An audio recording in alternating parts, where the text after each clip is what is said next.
Hello everyone and welcome back to another Train Somewhere 2 Rush Hour news video. Now probably the most anticipated route of the Rush Hour pack, the Brighton Mainline. And we do have an interview with a few of the developers. So we talked to the development team about building London to Brighton in Train Somewhere 2.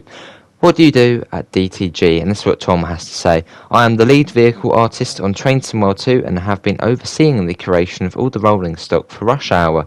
And then Cameron says, I am an associate technical designer. I am usually responsible for building the tutorials, scenarios and route intros for our content. And then Jake says, I am an associate technical designer. I do the same as Cameron. We're both usually responsible for the objectives and scenarios, trainings and intros.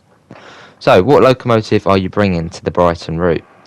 The BR Class 387 in Gatwick Express livery and the BR Class 377 in Southern livery. That's what Tom said. And then what is new with the tutorials for Brighton and Rush Hour? And Jake says, with these tutorials we have tried to include more in them.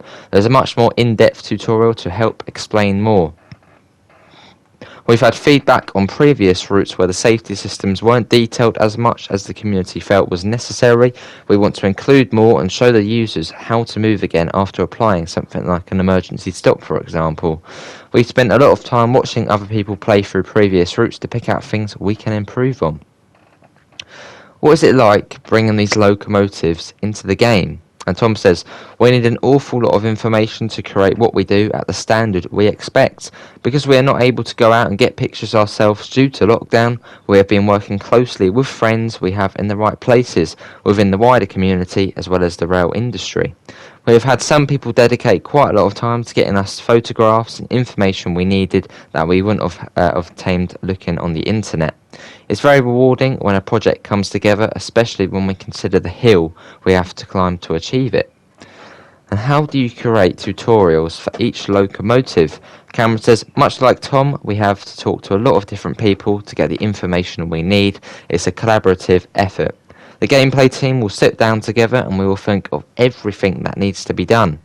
We will come up with a plan, and if you imagine we are playing the game on paper, we will go through and tick off all the stops required to start a loco one by one.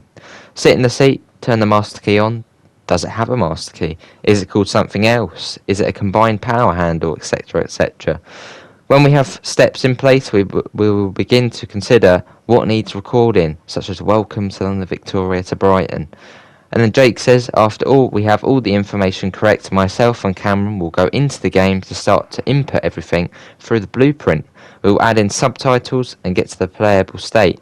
At this point, we will go to the setup team who have put the train together and we will ask them to double check everything. Depending on the feedback we receive, we will then make some changes by updating the script and implement any suggestions made from the setup team.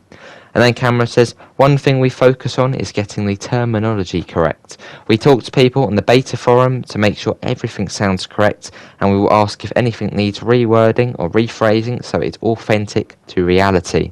We want to be clear about what needs to be done, but also ensure the terminology is accurate. And Jake says, this would be a daunting task if I had to do it myself. Thankfully, we're able to check in with the network of people that we have, and everyone is able to confirm what we're doing is correct. What makes the Class 387 unique in Rush Hour?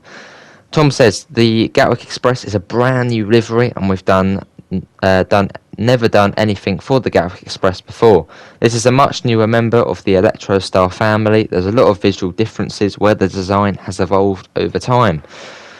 The 387, while belonging to the same family as the 377, does have differences. For members of the community who are fans of the class, they will be able to spot these small details that are included. One of them, obviously, this is for me, one of them, for example, would be the sort of track light, which is obviously well, it's on the newer 377s, but on the older ones they don't have it. Whilst the two are visually similar for the casual observer, those who know what to look for, they'll spot the unique features. This is where the bulk of the work is for us. We need to identify those differences ourselves between the 387 and the 377. We want to make sure that the locos are as accurate as we make them.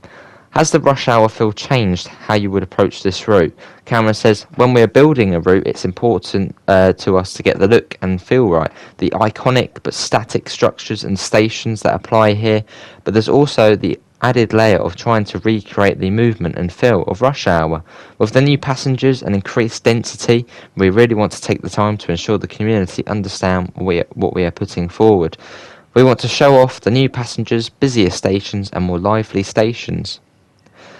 We have taken the approach that just because we haven't included it before, it doesn't mean we have to omit it this time. And then Jake says, to try and make the day-to-day driving a smoother experience, we're going to be including more useful information about each locomotive and detail some of the more unique features you could come across whilst driving. We want to leave no stone unturned and have the players feeling more in control. And yeah, that is it for that article. Brilliant images, and yeah, as a lot of you know, this is one of my local, well, it is my local line. I see it pretty much every day, so I'm really, really looking forward to it. But yeah, that was the obviously next developer diary. I'm sure the next one will probably be on the northeast corridor. But yeah, that's looking brilliant. I mean, it seems like the track's already down in some places. It seems really it's more just the scenery now and the buildings and the stations that need to be implemented. So it looks like it is coming on nicely. But yeah, really, really looking forward to this one. Really looking forward to it. Obviously, yeah, Rush Hour is releasing this summer. But yeah, that is going to be it from me. Obviously, we do have links in the description to the Discord server, to the PayPal, and obviously to the merch store, which is actually 20% off until the 21st of June using the promo code SPRING20. You'll see everything on screen now. And obviously, as Rush Hour is coming, you might see some sort of Rush Hour related stuff as well at some point. But that is going to be it from me. Obviously, thanks for coming in. Do subscribe if you do want to see more. Do leave a like, and I hopefully will see you next time. See you all, and take care. Bye, guys.